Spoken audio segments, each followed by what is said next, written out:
My name is Samantha, and this is a story that you need to hear.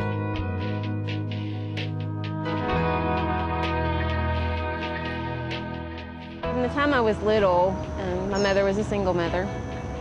She was married several times, so there were men in and out of our house quite a bit.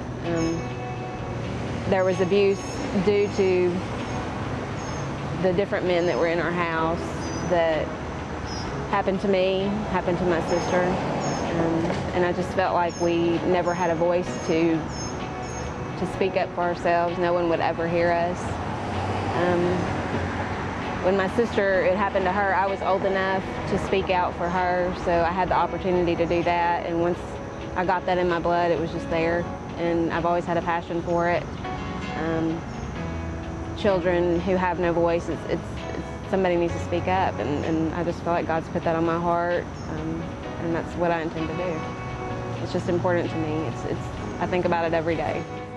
I feel my role in this ministry is to inform people about the need, to help them equip themselves, through training and through support, gathering people within our church family to be a family and to help them out and to support what they're doing.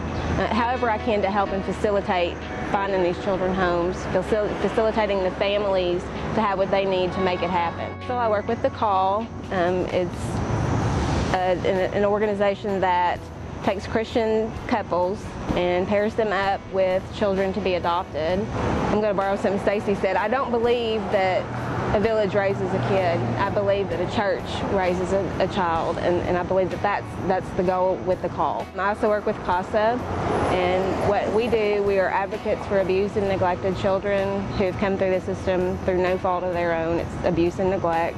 We need CASA because although there are DHS caseworkers assigned to these children, they are supposed to be assigned at the maximum 10 cases. They usually carry a caseload of 40 cases, and that's the norm. And a case can consist of one child, or it can consist of up to however many children are on one case, however many are in that household.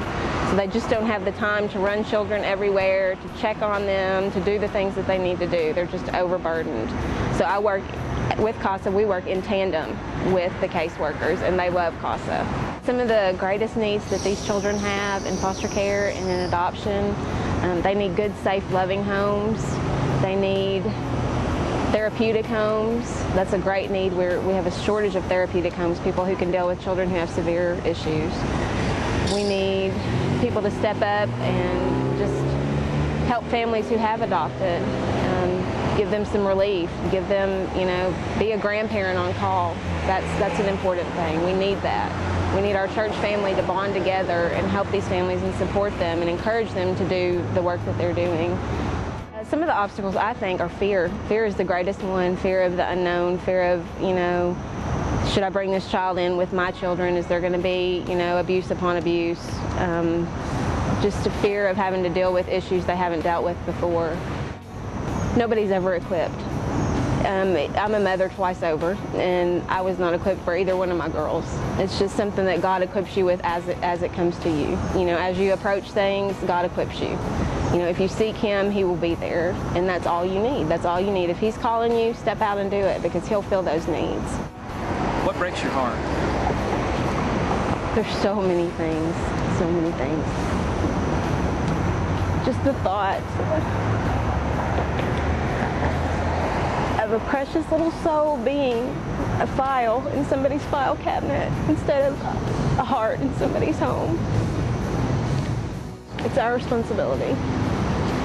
Every single person, it's our responsibility. God has mandated that we do this.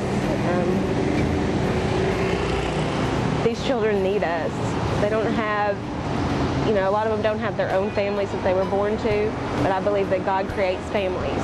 And He creates families through birth, and He creates families through other situations.